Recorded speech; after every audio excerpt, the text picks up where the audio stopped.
বন্ধুরা তোমরা আমের টক খাও কিনা আর কমেন্ট করে জানাইও। আমরা তো খাই গরমের সময়, আমরা তো একটু চেনি বি ঢেলে দিই, মিষ্টি মিষ্টি টক টক লাগে। খালি টক খাওয়া যায় না, ওই জন্য একটু চেনিও দিয়ে দিই।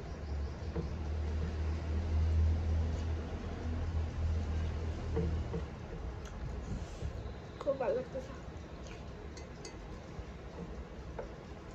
একদম টক খাওয়া যায় না মিষ্টি না হলে।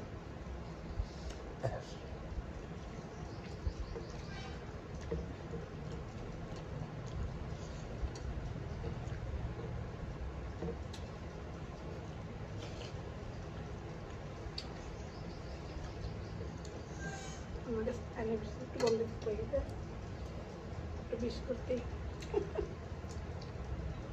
আমাদের আজকে মা আর বাবুর অ্যানিভার্সারি, বিয়ের সালগিরাহ। মাইদের কয় বছর হবে?